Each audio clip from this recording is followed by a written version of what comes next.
This was supposed to be an ordinary press conference held by the spokesperson of the East German Communist Party. Gunther Schabowski says that a newly passed law will allow every citizen of East Germany to cross the border, including the one in West Berlin. Then one of the journalists asks when the law will come into force. At that point, the visibly confused spokesperson begins flipping through his notes and blurts out, "According to my information, immediately, right away." It turned out that the spokesperson had made a mistake. The regulation was supposed to enter into force the following day. However, the news had already spread. Thousands of residents of East Berlin headed towards the part of the city that had been previously closed off to them. A few hours later, the Berlin Wall fell. This is where the history of Germany told in textbooks ends. But it's the years that followed that hold the key to understanding Germany today. In this film, we will talk about the most recent German history, from a unified Germany to present day. On October 3rd, 1990, Germany was reunified. The dream of a generation came true.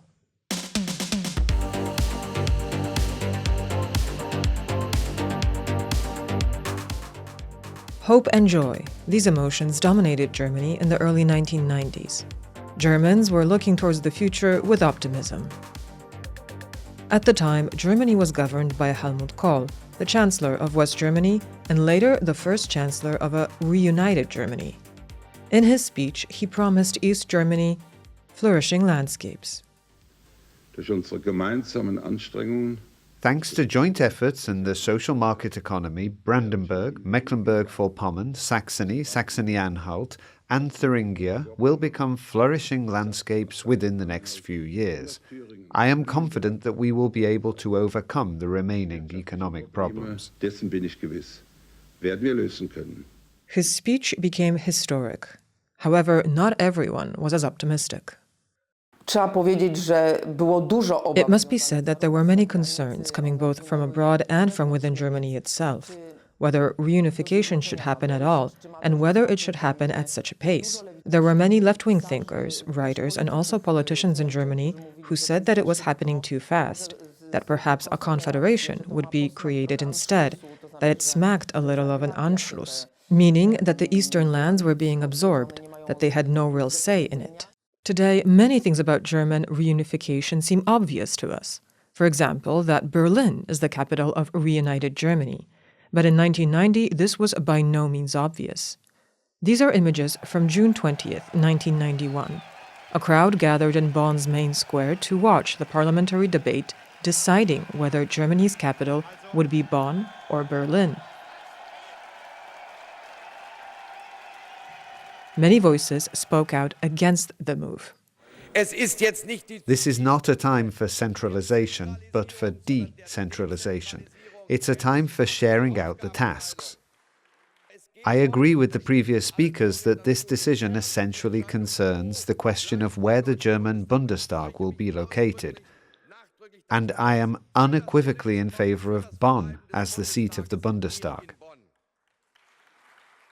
And this is the moment when the results were announced.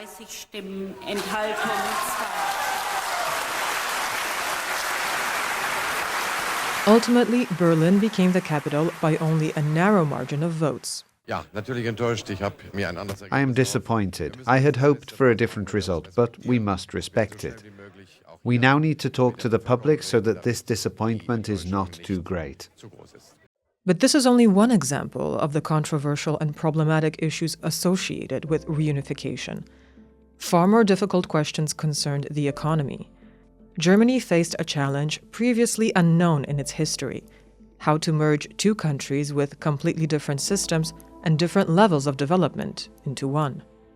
Oni tak ze mną rozmawiają, jak rozmawiamy sobie właśnie o tych... They talk to me about it when we discuss the transformation in 1989 and the following years, often asking, in a way, who had it worse, where the costs of transformation were higher.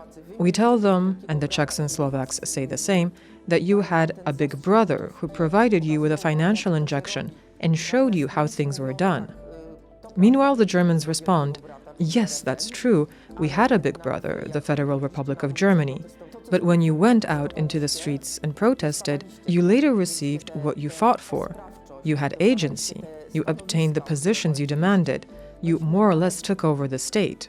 And we didn't have that. Even when we succeeded, and we did succeed in protesting for what we wanted, we became a unified Germany. People from the West came in and took over positions from the lowest to the most important ones. To this day, we don't really govern our own country. In this part of Germany, we are governed by the Western elites. And here we touch upon a very important problem in the newly united Germany. Power in Eastern Germany was often taken over by people from the West. This is clearly visible in the example of Saxony. In the first years after reunification, it was governed by Kurt Biedenkopf, an unfulfilled politician from the West who, in search of political success, moved eastward. I on wprowadził taki model zarządzania w rządzie. He introduced a management model in the state government whereby people from the East officially played the leading roles in ministerial positions, but their deputies, in other words, those who actually had the most power, were always politicians from the West. And it was they who truly directed the transformation, its shape, pace, and course. In other sectors, the economy, the media, universities, culture, and the judiciary, things looked similar, or even more radical. But this was not the only problem. East Germany had to adapt to the conditions of a market economy. In the 1990s, it underwent a massive and painful reconstruction of its industry, which in many cases was outsized, outdated, and unprofitable. Bardzo dużą część zakładów przemysłowych. A large number of industrial plants were simply closed. In the remaining ones, there was a great reduction of employment. Out of those that remained that had a privatization perspective, as many as 80% of these plants ended up in the hands of entities from Western Germany. About 15% went to foreign entities, and only around 5% of all these enterprises remained in the hands of East German owners. This wave of restructuring caused a huge number of jobs to disappear in Eastern Germany. In many small towns, factories employing a large share of the local population shut down. One such town is Zeitz. In 1990, it had 40,000 residents. Baby strollers were produced there during the East German era. That same year, in this single town, 20,000 jobs disappeared. Today, Zeitz has 28,000 residents, and 1/3 of its apartments are empty. We discussed the situation in Zeitz and these events in more detail in our film about Eastern Germany. We left the link to it in the description. Proces transformacji gospodarczej w przemyśle wschodnim. The economic transformation of industry in Eastern Germany had many painful consequences for the region. The first and most obvious one was emigration. Because many attractive industrial jobs were eliminated, people began migrating in search of work and better living conditions. This migration occurred in two main directions. First, from the eastern lands to the western ones. Second, from provincial areas, small towns and villages, to large cities such as Berlin, Leipzig, and Dresden. The effects of these migrations are visible to this day in statistics and in the landscape of provincial areas in Eastern Germany. Germany in the early 1990s struggled with major problems. Unemployment in the eastern states, a phenomenon previously unknown in these regions, became widespread. Up to 1/5 of the population was left without work. During this time, Germany was still governed by Chancellor Helmut Kohl, who won the 1994 elections. However, his era ended in 1998. Zmęczenie zjednoczeniem narastało. Fatigue with reunification grew rapidly. As a result, he began his career as a chancellor who promised flourishing landscapes and ended as a chancellor of unemployment. At least, that is how he was remembered in the early 2000s. Today, I think memories of Kohl are much more positive. He is appreciated as a chancellor who unified the country, who seized that one historic moment. He is remembered as the chancellor of reunification. But those first 10 years, and as I said, the effects continue to this day, were very difficult years for Germany and for society, both in the West and especially in the East. As Kohl's era ended, the era of Schroeder, the new chancellor, began. Krąży o nim taka anegdota, że on... There is an anecdote, a story about him. When he was younger, still a politician in the SPD, after a rather boozy party, he supposedly clung to the fence surrounding the chancellery and shouted, "I want to get inside," promising his companions and perhaps himself that one day he would succeed. And in 1998, in a coalition with the Greens, he finally did. Together with Schroeder, the Greens entered government for the first time, and with them, the term Energiewende. This is the book in which it was first used, although this word had already been present in public debate since the 1980s. The first steps towards energy transformation had also been taken earlier. However, many consider this moment, 1998, to be the beginning of Energiewende in the form we know today. Tak naprawdę największego rozpędu In fact, the greatest momentum of the German transformation and its aims were set by the government of Gerhard Schroeder, the SPD Green coalition. It was the first German government in which the Green Party participated, and the Greens exerted the strongest pressure for energy transformation and climate policy. Under Schroeder, the basic principles of the energy transformation were established. First, phasing out nuclear power. Second, prioritizing and privileging renewable energy. And third, defining natural gas as a transitional fuel. to się o tyle bardzo dobrze wpisywało w ducha tamtej epoki i w politykę. This fit in very well with the zeitgeist and with Schroeder's policy because he strongly emphasized strategic economic cooperation with Russia. Already at that time, Russia was a major supplier of natural gas to Germany. It was assumed that due to the growing demand in energy production, industry and heating, Germany would urgently need a significant increase in gas imports, and that this additional supply would come primarily from Russia. This is where the concept of a direct gas pipeline from Russia to Germany along the Baltic seabed was born, a concept that the government later prepared and pushed forward. But we'll return to this later. When Schroeder took power, war was raging in Kosovo, a war that deeply affected German public opinion. The world demanded that Germany take greater responsibility for security. As a result of pressure from public opinion and its allies, Germany made a historic decision. The Bundestag agreed to the deployment of German troops abroad, in Kosovo. This was how Germany broke the so-called culture of military restraint. This idea is very important in German political culture. It means a reluctance to use military force as a foreign policy tool. This is why Germany had avoided military missions abroad. In 1998, and with Kosovo, this changed to some extent. The Bundestag's 1998 approval of Germany's involvement in the NATO operation in Kosovo is important for several reasons. First, it was the first time since World War II that the German army had participated in a combat mission. Second, Germany's involvement was not consistent with international law, as the UN did not issue a mandate for the mission. Yet Germany decided to participate anyway, including with 14 Tornado fighter jets.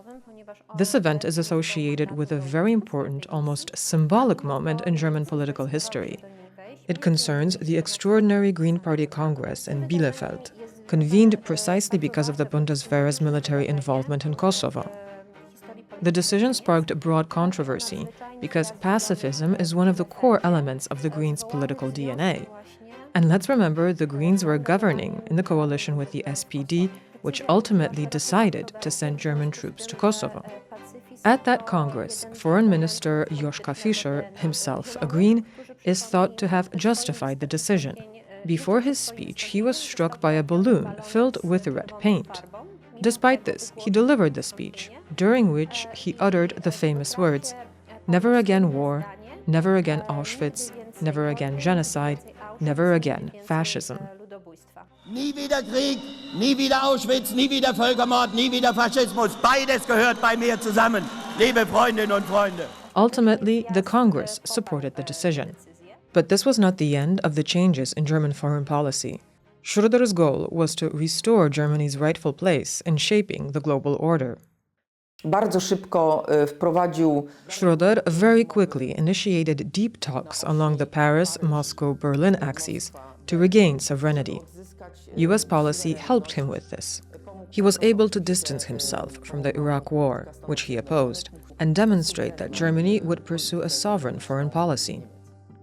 According to Schroeder's vision, Germany was to stop being a disciple of America, regain its sovereignty, and maintain order in Europe based on close cooperation with France and Russia. Relations with the Kremlin were therefore very important to Schroeder. Putin's speech in the Bundestag was an expression of this. He won over Bundestag deputies with his openness about talking about democratization, about Russia gradually being able to shape the world order, about liberalization, and about his preference to do all of this in cooperation with Germany. He promised a return to the international stage with Germany's help, and a joint shaping of both economic and foreign policy in Europe. The Germans liked this very much. Ich bedanke mich.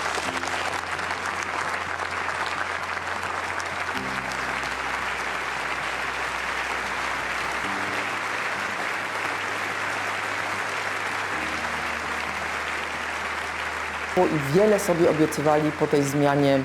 And had high hopes for a positive change in Russia. They wanted Europe to be able to rely on a Russian-German partnership. Outside Germany, Chancellor Schroeder is mainly associated with these close relations with Putin. In Germany, however, he is primarily seen through the prism of reforms under the slogan Agenda 2010. To explain what Agenda 2010 was about, we need to talk about the German labor market of the 1990s, before the Schroeder era. We've already mentioned the industry collapse in the East and high unemployment. Migration from East to West was already very high at that time, and there was a desire to stop it. And the way to do it was by increasing wages, negotiated by trade unions. There was also a desire to protect workers from sudden unemployment, so laws were introduced that made layoffs difficult. In addition, social insurance costs in Germany were relatively high, and all this led to a situation in which German companies were reluctant to hire workers. And this in turn affected the low competitiveness of the German economy.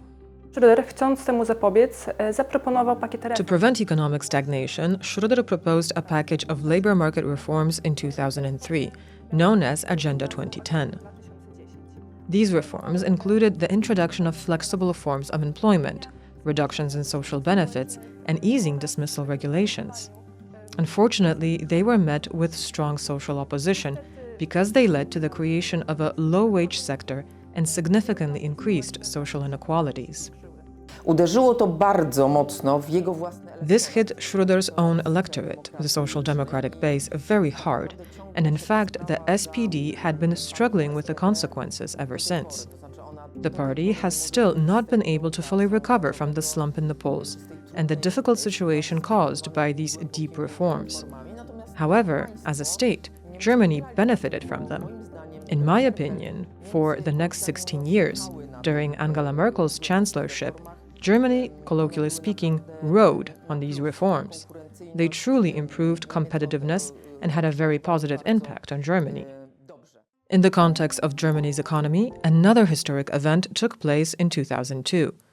On January 1st, 2002, the German mark was replaced by the euro. Germans were not very eager to give up their currency. The mark had very positive associations. Nevertheless, the euro was introduced. To understand this, we must return to the beginning of this film, the reunification of Germany. In 1990, memories of World War II were still very vivid. Only 45 years had passed since it ended. France feared that a strong, unified Germany could become a European hegemon. The deal was as follows. France would support German reunification, but in turn, Germany would give up its own currency and adopt the euro.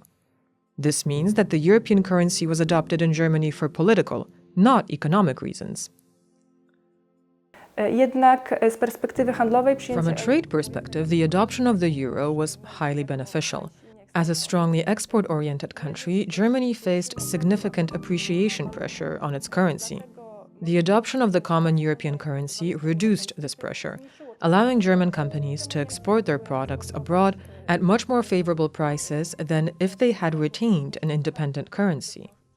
On May 1st, 2004, Central and Eastern European countries joined the European Union. And this was a historic day, also for the Germans. Niemcy były jednym z głównych beneficjentów rozszerzenia Unii Europejskiej. Germany was also one of the main beneficiaries of EU enlargement in 2004, primarily for trade reasons. German companies expanded their operations and established new production facilities in the new member states. Production in these countries was integrated into German supply chains, with labor-intensive and less technologically advanced processes relocated there. As a result, German products could once again be sold at more competitive prices and remained competitive on global markets. In 2005, Gerhard Schroeder, facing declining support for his reforms, decided to call a snap election. The campaign was very aggressive. When it was beginning, the Christian Democrats' lead was as high as 10 percentage points. Schroeder made up much of the gap, but ultimately narrowly lost to the CDU-CSU coalition led by Angela Merkel. Wszyscy pamiętają w Niemczech taką... Everyone in Germany vividly remembers that television program aired on election night, where Schroeder kept insisting, citing a whole range of arguments, why he had in fact won the election. For example, he argued that the Christian Democrats were actually two parties, the Bavarian CSU and the CDU. He had an entire arsenal of arguments, but unfortunately for him, it turned out that it was the Christian Democrats, led by Angela Merkel, who took power. However, before we talk about Merkel taking power, we must mention something Schroeder did right before the elections. On September 9th, 2005, an agreement was signed to build the Nord Stream gas pipeline. Koncepcja gazociągu bałtyckiego z Rosji. The concept of the Baltic gas pipeline from Russia to Germany was in fact developed throughout Gerhard Schröder's entire second term, starting in 2002. But it gained real momentum towards the end of his term, so much so that 10 days before the Bundestag elections, when Schroeder already realized there was a very high risk that his SPD would lose and that he might lose his office and power, he pushed through the signing of the agreement with Russia on building the Baltic gas pipeline just 10 days before the election. Russian President Vladimir Putin came to Germany at the time, and together with Schroeder, they jointly endorsed the agreement. These are excerpts from the press conference after signing the agreement. Putin and Schroeder spoke about the historic nature of the moment. Few nations on this earth have such a clearly defined mission, namely the mission that falls to our nations, to help resolve global conflicts on our planet through peaceful means. This applies to Europe, but not only to Europe. This is the conclusion that our nations have drawn from history.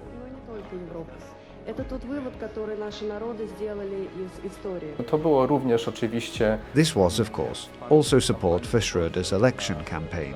Schroeder and Putin formed a peculiar duo. People spoke at the time of a male friendship, of very close relations between the two politicians. Putin also seemed to be trying to help Schroeder in the final stretch of the campaign. And repeatedly emphasized their friendship. In this regard, we can be grateful for our strategic partnership, and I am grateful for my excellent personal relationship with the President. If you will allow me, I would like to express my gratitude for this friendship. Pikanterii całej sprawie dodaje. What adds a particularly spicy and controversial element to the whole affair is the fact that in December 2005, that is, 2 to 3 months after losing the election, the Russians offered Gerhard Schroeder the chairmanship of the supervisory board of the company responsible for building the Nord Stream pipeline. Additionally, people from the intelligence services, both Russian and German ones, like the Stasi, were involved in the process, lobbying around it and its execution. Matthias Warnig, a former Stasi officer, is a symbolic figure here. Schroeder expected to lose power. Signing the agreement served to seal investments so that the next government could not withdraw from it. On November 22, 2005, for the first time, a woman, Angela Merkel, became the head of the German government. A new era of German politics begins. However, to understand how this happened, we must go back to the year 2000. That was when the 46-year-old Merkel challenged the legendary Helmut Kohl and took over leadership of the CDU. Wszyscy, myślę, w tej partii sądzili wśród chadeków, że to jest jakiś taki... Everyone among the Christian Democrats believed that Merkel was a kind of political ephemera, that she would soon be pushed out of politics. After all, how could a relatively young woman, divorced and remarried, childless, from the former East Germany, without an education in law, in fact, with a scientific background, how could she possibly lead a Christian Democratic Party? It seemed absolutely impossible. She had taken over the party leadership because she was the only one who had dared oppose Kohl and write that crucial article in the Frankfurter Allgemeine Zeitung, something no one else in the CDU had dared to do. But it was assumed this was only temporary, that she would soon be stripped of power within the CDU and certainly would never become chancellor. Yet she outlasted all of her rivals. She was ruthless in her work. But also, as a politician, one has to admire her. She is truly a very seasoned political player. Schroeder managed to catch up to the initially significant lead of the CDU-CSU. As a result, the only possible coalition option was a grand coalition of Germany's two largest political parties, SPD and CDU-CSU. Negocjacje z partnerami z socjaldemokracji były bardzo... Negotiations with the Social Democrats were extremely difficult. The key condition was that Gerhard Schroeder would play no role at all, because it was clear that the Christian Democrats would not form a coalition with him, not only because it would be difficult for them, but also because he himself would not have tolerated it. He was a very ambitious man, often described as a Basta Kanzler, someone who could run a coalition by banging his fist on the table. I cannot imagine a situation in which Merkel and Schroeder would have governed together. He probably treated her as a personal enemy. She, however, kept a cool head in talks with the Social Democrats, and with him personally. During that famous television program, she was the one who, despite the very difficult situation, remained calm. That government was eventually formed, and it governed quite effectively, especially compared to Merkel's later term, which many thought would be a dream coalition, meaning the Christian Democrats would finally be able to govern with the FDP liberals. And after a time, it turned out to be the most conflicted coalition, the most chaotic of all her governments. In 2006, a very important event took place, the FIFA World Cup in Germany. Although not a political event, its social-political effects were very significant. To understand these changes, we have to explain the relationship Germans have to their flag and national symbols. W Niemczech to, co narodowe... In Germany, due to its history, anything national was very often associated with the right wing and National Socialism. For a long time, German culture and identity were perceived through that lens. Displays of patriotism and the national flag in Germany were considered almost shameful. The 2006 World Cup largely changed that. Wtedy do Niemiec przyjechało 2 miliony turystów, którzy... Then 2 million tourists came to Germany and encountered a completely different image of the country than they had expected. Above all, they saw Germans openly displaying their national identity and their flags, hanging them from balconies, putting them on cars while driving to matches or to work. What's more, people watched matches together in public squares, something that had not happened before.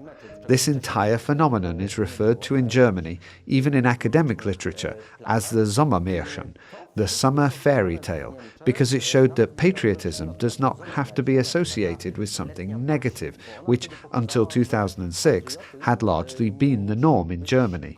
The flags gained a new meaning, and pride in being German emerged.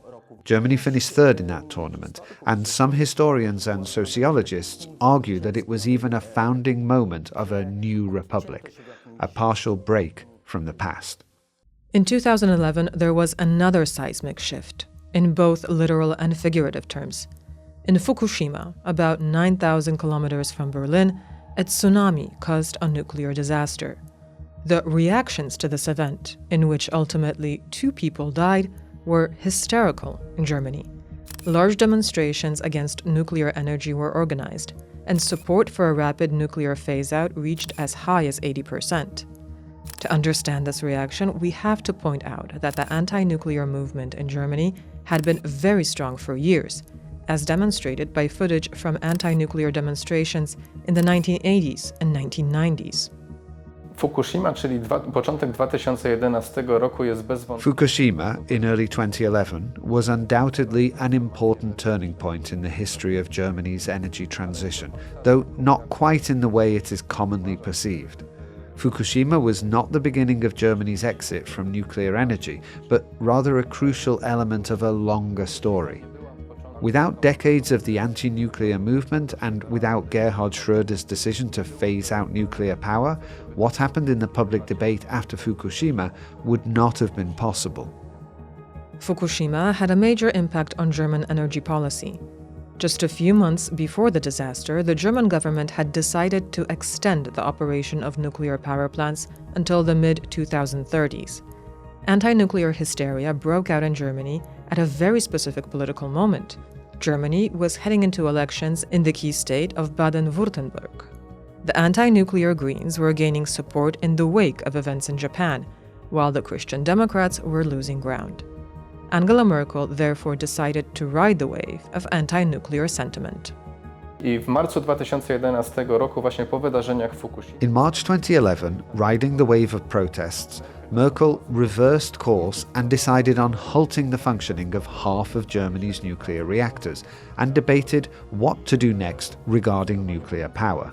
It was decided then that Germany would exit nuclear energy in an accelerated fashion by 2022, meaning Merkel effectively returned to the timetable originally set under Schroeder, albeit through a slightly different mechanism. In 2013, AfD, the Alternative for Germany, was founded. At the moment of publishing this film, it's leading the polls. Today, the party is mainly associated with opposition to migration and a desire for a rapprochement with Russia. However, its initial agenda was primarily economic. Merkel starała się wówczas w kryzysie euro wspierać Grecję. During the Eurozone crisis, Merkel tried to support Greece in overcoming its debt crisis, while some conservative politicians, academics and journalists, many with CDU backgrounds, opposed her, especially her claim that there was no alternative to her policy. This phrase later gave rise to the name AfD, Alternative für Deutschland. AfD was a party of economics professors. Its profile changed gradually. Initially, it did not achieve spectacular success. And then something happened that changed not only the fate of the party, but of Germany as a whole. On September 4, 2015, Angela Merkel decided not to close Germany's border with Austria. This allowed migrants to enter Germany. Within a short time, more than 1 million people arrived. Decyzja Merkel z 2015 roku... Merkel's decision in September 2015 not to close the borders was driven by many factors. It was not just about image, though images of Germany and Germans behaving, to put it mildly, in a very unfriendly manner toward migrants had been circulating in the media. There were fears of a repeat of the early 1990s situations, including arson attacks and deaths in migrant shelters.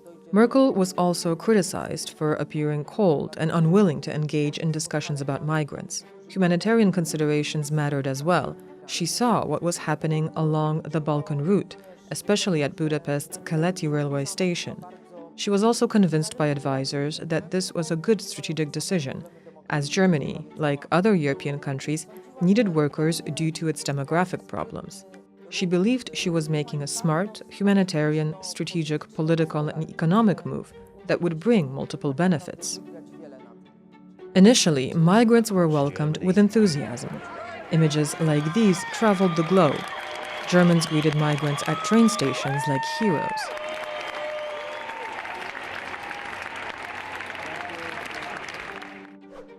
And this is the cover of Der Spiegel. Angela Merkel is depicted as Mother Teresa. Some claimed she had saved Europe from the specter of war. Others argued that Germany was a failed state if it could not defend its borders. And these debates continue to this day. To była debata wokół tego kryzysu, która... The debate around this crisis reshaped German identity almost as profoundly as debates about, quote, overcoming the past, as it was called, meaning Germany's World War II history and their crimes, or phasing out nuclear energy. Those debates divided society into hostile camps for years before eventually subsiding. This crisis, however, will persist. It deeply divided German society and will have lasting social, identity-related, economic, and foreign policy implications. It's difficult to even find a counterpart to it. It will persist, and it's not possible to remedy it in any way. On New Year's Eve 2015, an incident occurred that changed the narrative around the migration crisis. A New Year's Eve celebration was taking place in Cologne. During it, numerous attacks occurred, including sexual assaults. Many women were affected. By January 12th, police had received 553 reports of sexual assault and robbery. The vast majority of identified perpetrators were migrants from the Middle East. These are images from that day.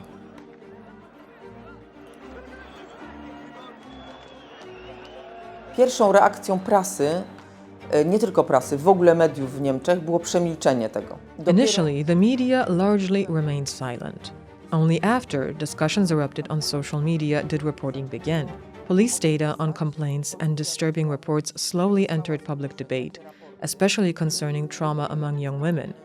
It became clear that suppressing problems related to migrants, asylum seekers, and people with migration background from the old as well as the new migration was counterproductive and deeply damaged social cohesion and trust in the state and the media. The behavior of the German media at the time was a symptom of a larger problem. Społeczeństwo traktowane jako kogoś, kto... Society was treated as something that had to be educated and not provoked to react in a violent way. This paternalistic approach prevailed, with certain issues being silenced or framed in a way that was a narrative bubble or a guided, acceptable way of thinking. This was an example of when politicians or those with one point of view were given a voice. Local government representatives, volunteers who managed this crisis on the spot, and ordinary citizens were often excluded from the debate. People had doubts about how their life had changed. They have to behave differently in their municipalities. Their children couldn't use the gymnasiums because they were being used as housing for migrants. That they were having difficulties accessing local pools, that their daughters needed to act differently in class than they did before.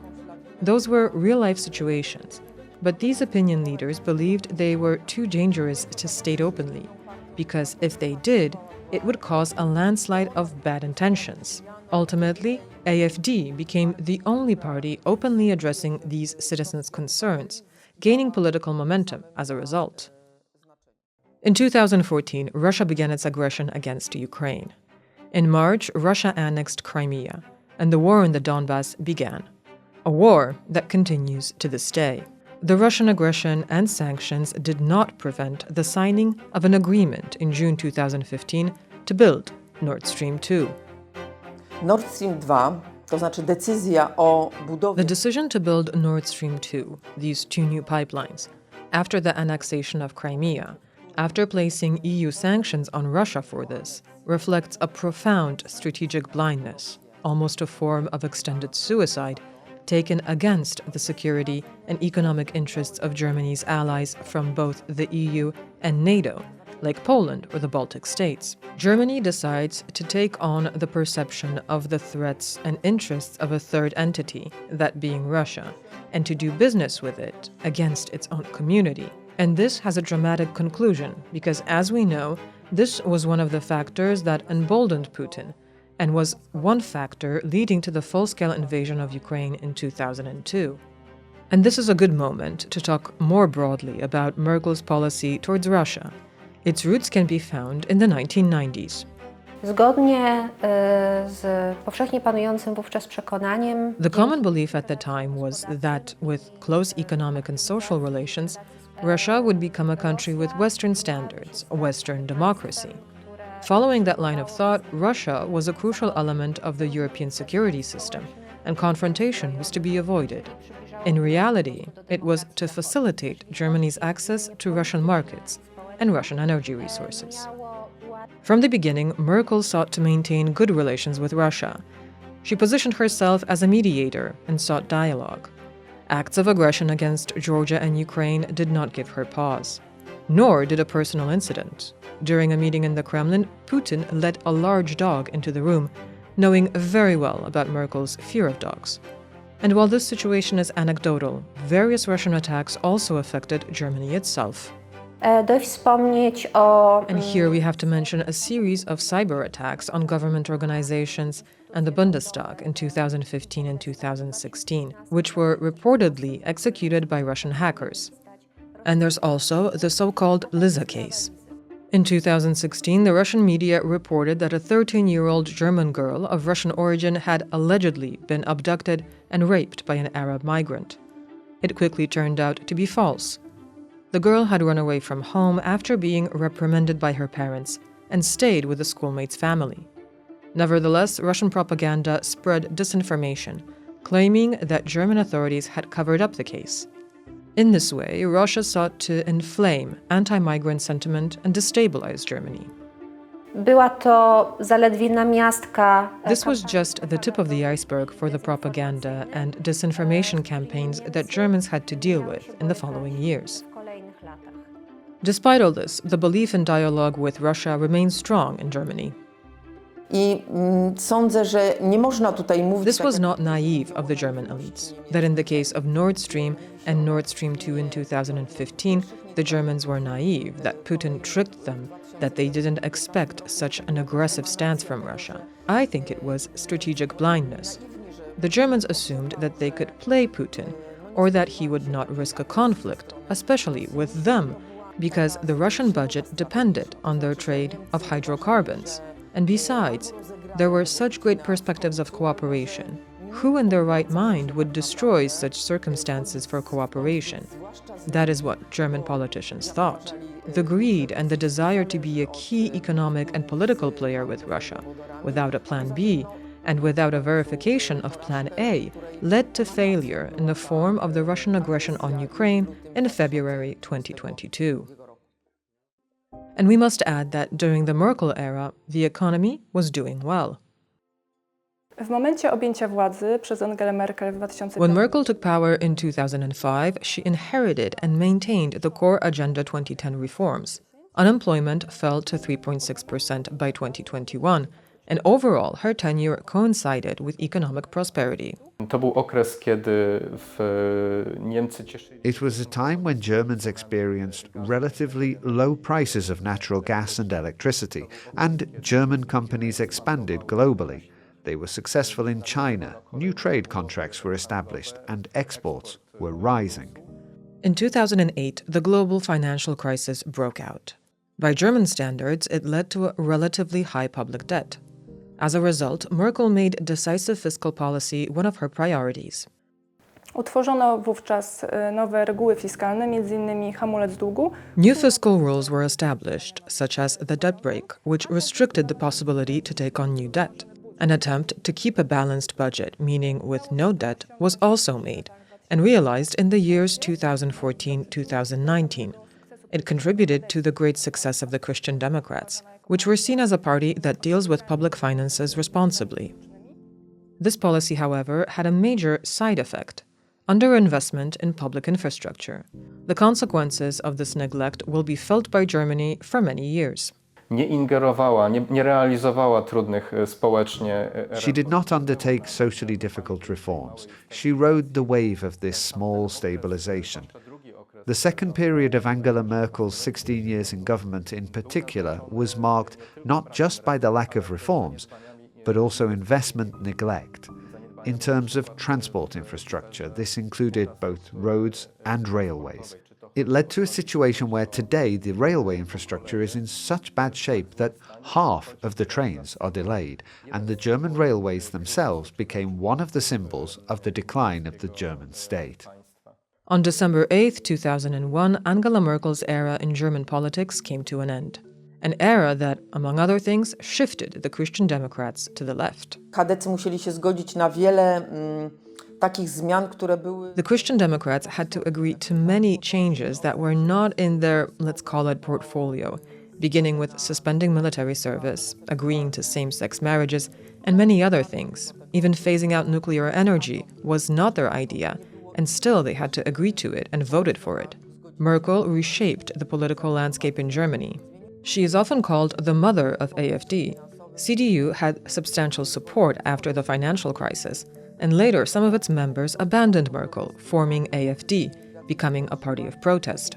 They had their revival after the migration crisis, and in 2025 are still a stable part of the political scene, even being a mass party in the East. So here alone the change is enormous. Merkel had ended 16 years in power with approval ratings exceeding 60%. This is undoubtedly an impressive result, but how will she be remembered in the long run? Można powiedzieć, że w tym czasie, kiedy ona We could say that while she was in power, Germans had a relatively good life. However, all the unsolved structural problems in Germany, as well as not preparing Germany for the developing authoritarian governments in Russia, China, or broadly in the international sphere, means that she will be remembered as the queen of the status quo. She kept Germans in a prosperity trap, and those unresolved problems came crashing down on the next German governments. After Angela Merkel, Olaf Scholz became the chancellor, leading a coalition of the SPD, the Greens, and the Liberals from the FDP. Kolejny rząd Olafa Scholza, The który Scholz government aimed to push the country in the right direction. These reforms were only partially introduced or went in the wrong direction due to various circumstances, not just the pandemic or the energy crisis or the war in Ukraine. On February 24th, 2022, Russia attacked Ukraine. 3 days later, on a Sunday, an extraordinary session of the German parliament was convened. Chancellor Olaf Scholz announced Zeitenwende, a turning point. Der 24. Februar 2022 markiert eine Zeitenwende in der Geschichte unseres Kontinents. No i usłyszałam rzeczywiście słowa wyjątkowe. And these were truly remarkable words from a chancellor we all thought was quite restrained, and indeed it turned out to be. But at that time, he really did take off the mask of restraint and said in front of the Bundestag that we were entering a new era, not just Germany, but the world. He called Putin an aggressor, with no euphemisms or workarounds, as had been used in German debates in the past. He said what happened, that Russia had attacked Ukraine, an innocent victim. Scholz announced the following plans: attempts to break free from Russian energy resources, freezing the certification process of Nord Stream 2, providing support for Ukraine in its fight, investing in the German army, and an overall change in how the geopolitical situation is perceived. Let's now examine these declarations one by one to see what has been implemented. We'll begin with attempts to move away from Russian hydrocarbons. Ta jedna rzecz, którą naprawdę możemy z ręką na sercu powiedzieć, że w pierwszym This one thing was really done in the second year of the war. This was an existential German interest, and indeed changes were made here. Germans shifted to other hydrocarbons and signed new contracts. They finished the construction of land-based terminals and so-called floating gas ports. And what about the other points? Regarding changes in the German army, it's difficult to speak of a revolution, but Scholz initiated a process of increasing funding to 100 billion euros to revamp the military. However, what is crucial is the change in German thinking. Dotychczas Niemcy preferowali Until recently, Germany favored non-military instruments of power to reach their goals. Successful diplomacy and economic potential were intended to help them in the international arena. Today, there is a strong notion that a growing economy and soft power are not enough, and a strong army is needed. And it seems that the public opinion also thinks so. A recent poll showed that over 60% of Germans are in favor of raising the budget of the Bundeswehr, as well as increasing the number of soldiers. And what about support for Ukraine? trzeba powiedzieć, że po takiej kunktatorskiej postawie na początku, Despite the initial procrastination and lots of hand-wringing, instead of outright saying that Ukraine needs to win this war and Russia has to lose it, that Ukraine has Germany's unrelenting support, it must be said that the Ukrainian army and Ukraine itself is supported by Germany, and that it's the primary donor. However, that they did not initially provide that support had a decisive impact on this war. Had Germany acted faster, the outcome of this war today might have looked different. And how has the overall German view of geopolitics and approach to Russia changed?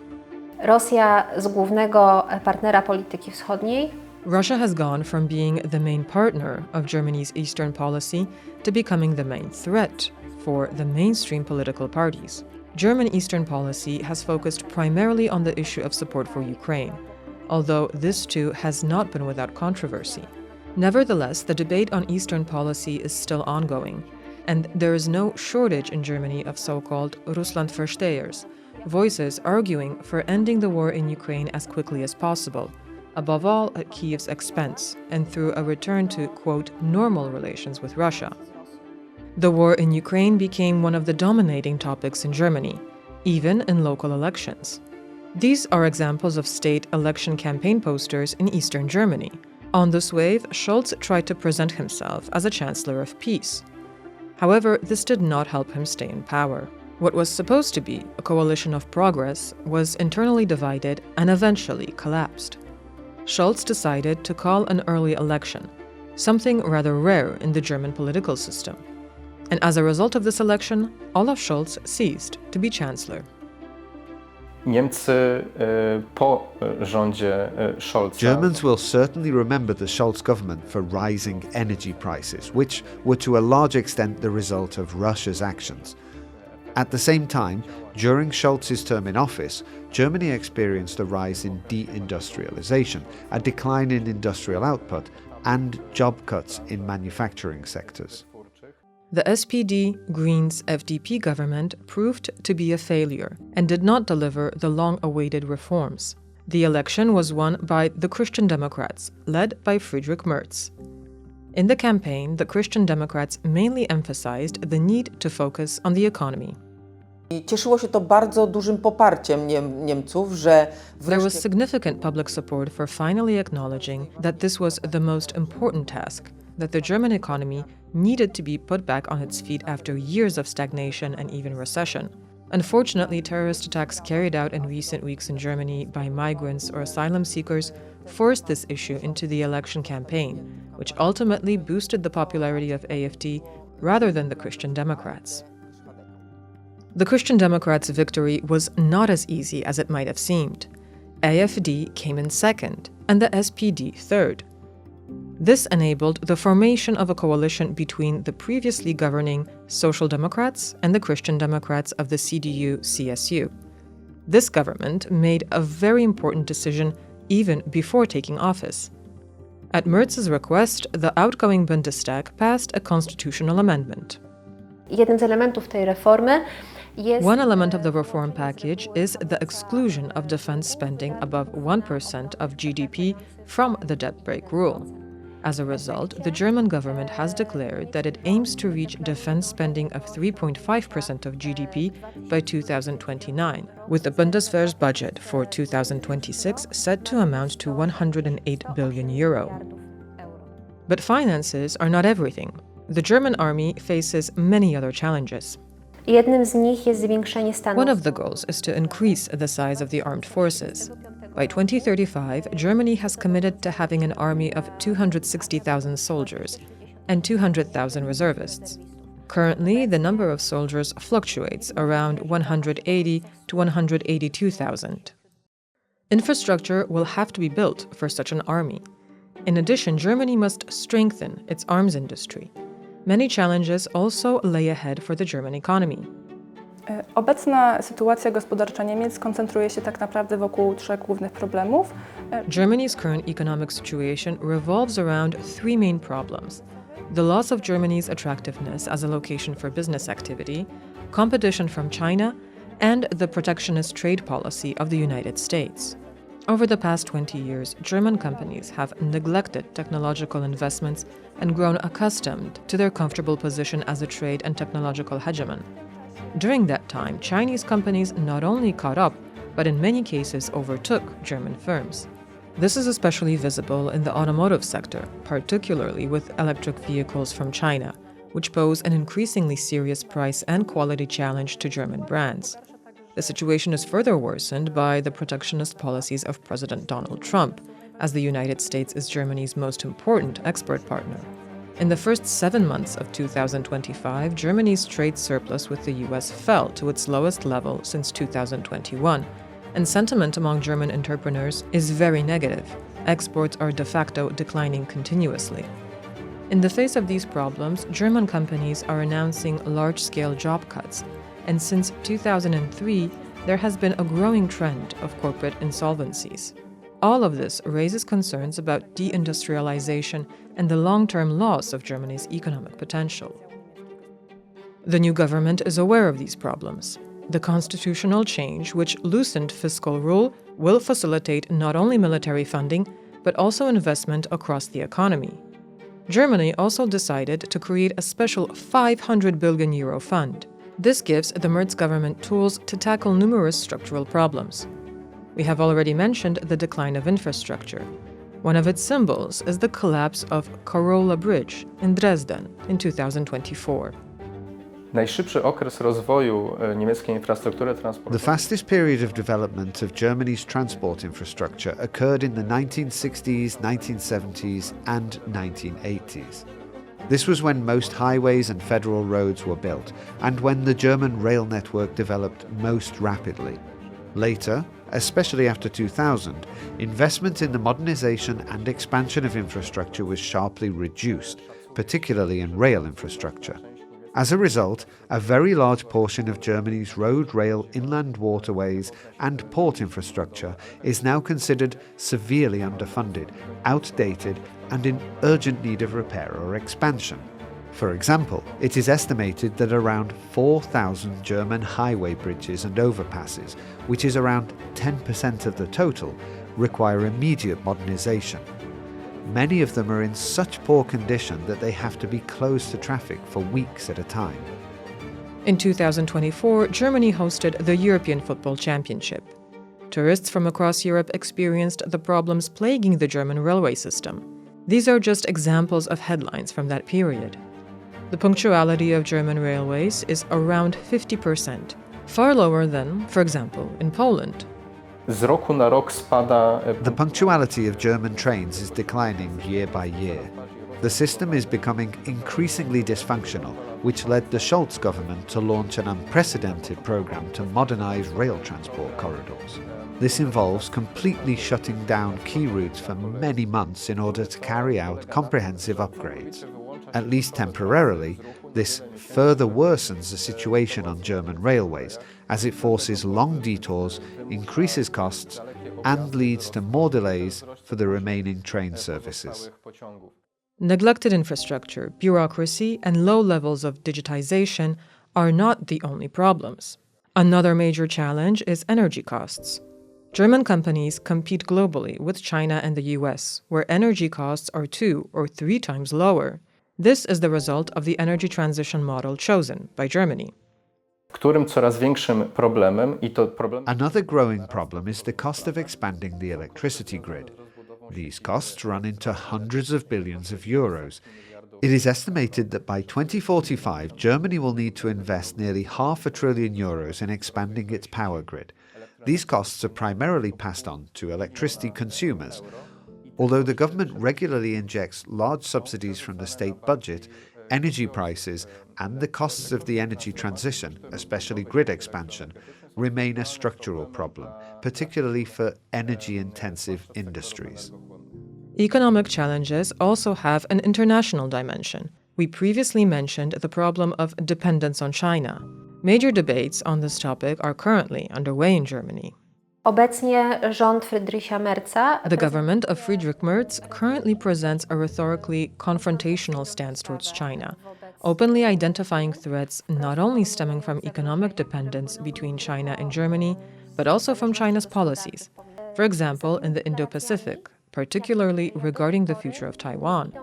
Yet so far, these declarations have not been followed by concrete actions to limit these dependencies. The key word at present is de-risking, reducing dependencies by forming partnerships and deepening economic cooperation with other Asian partners. However, German business remains reluctant to reduce its ties with China. The Mertz government must also respond to another challenge, the demographic crisis. Already today, every other German is over the age of 45. By 2035, Germany will have a shortage of 7 million workers.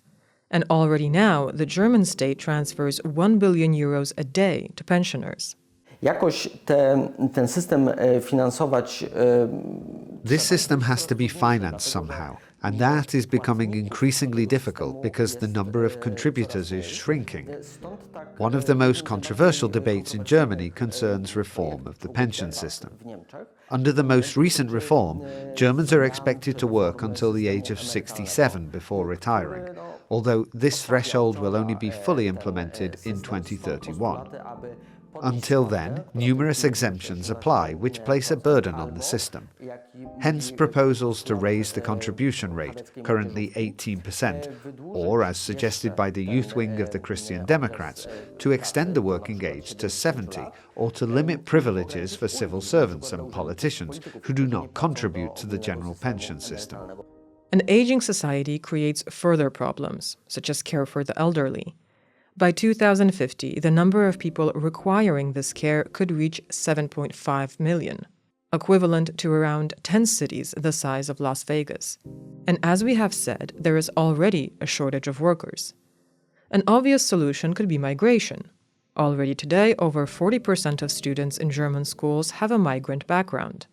This creates further challenges related to integration. They are among the main issues in Germany today.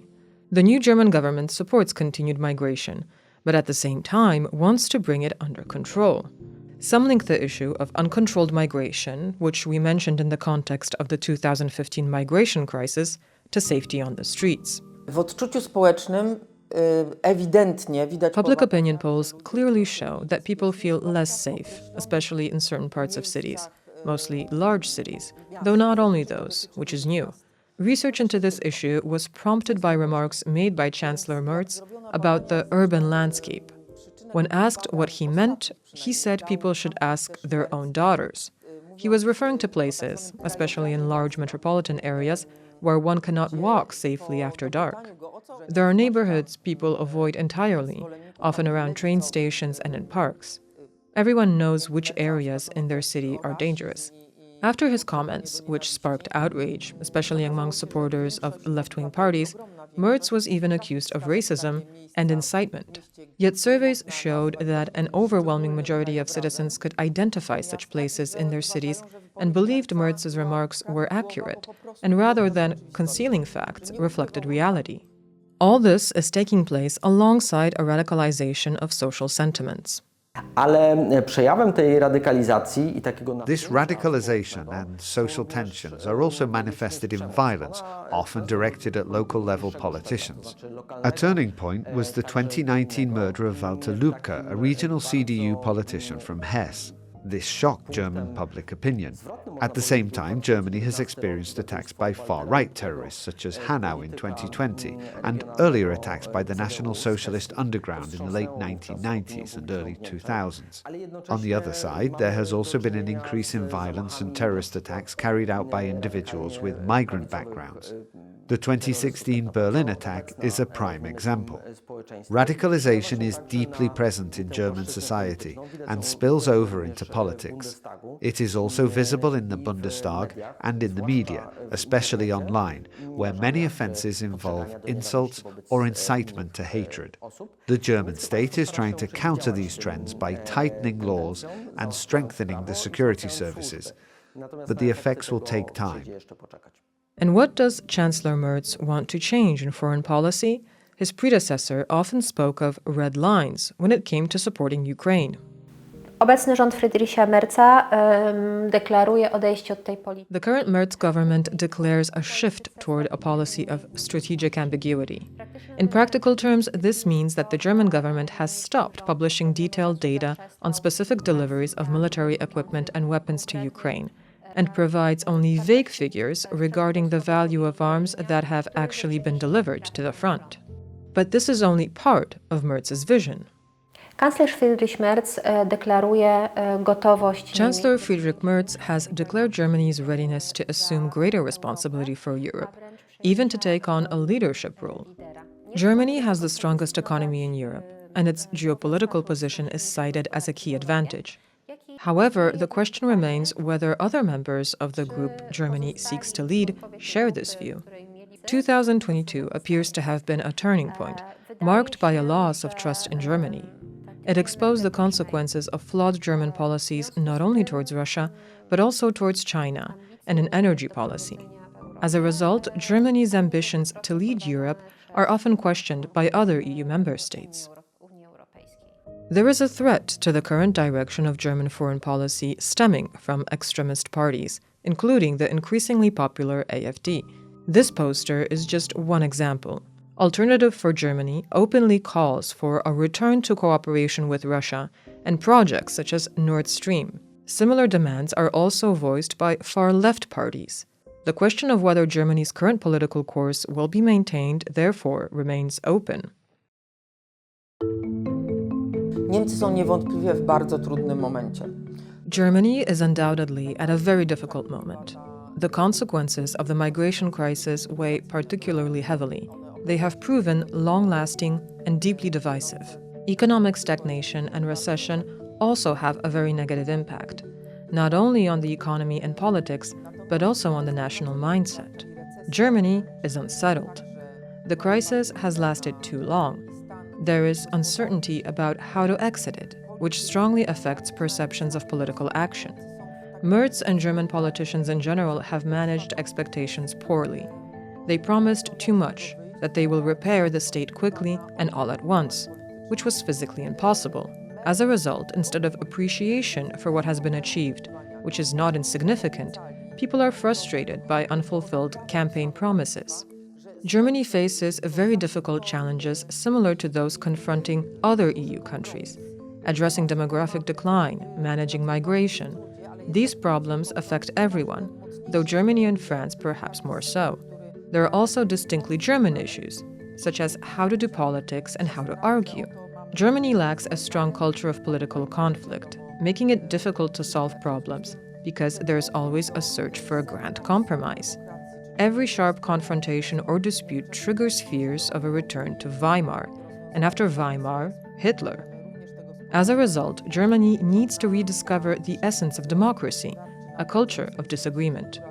Only then can it solve its problems, including economic ones.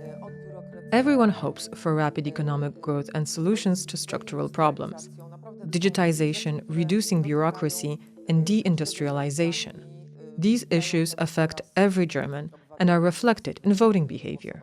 Germany is now at a decisive moment. Politicians must finally respond to growing problems. Jeśli klasa polityczna niemiecka poniesie fiasko, if Germany's political class fails to address these truly fundamental problems, economic and political, they inevitably, perhaps not immediately, but eventually, AfD will come to power. Looking at German sentiment today, such a transition would not be easy, even if AfD entered government as part of a coalition, because I don't believe they would be able to govern independently, then this would, in our opinion, lead to a very difficult outcome, both for Germany's partners because of the AfD's political program, but also on the German political scene. I cannot imagine that a coalition government with AfD would not cause the supporters of the Green Party, SPD, and other parties to protest. We could try to imagine a model in which the choice has been made in parliamentary elections with which the majority of German society does not agree with, to such an extent that they take to the streets. I imagine that the protests that would then take place would be substantial. Despite these challenges, Germany still holds many strong cards. Tak naprawdę potencjał Niemiec, zarówno gospodarczy, Germany has enormous potential, economic, financial, and human. It has a highly educated elite and invests heavily in research and technological development. All of this gives Germany the capacity to recover from this crisis and from what could be described as a mental stagnation, complaining and discounting even visible successes. If truly radical reforms were implemented, as Germany has done many times in history, then despite social protests, the country would be able to recover. It would come with internal costs, most likely also for its partners abroad. But Germany has repeatedly shown that it can rise even from the most severe crises. Thank you for watching. If you enjoyed this video, take a look at our other stories on screen now. And don't forget to subscribe.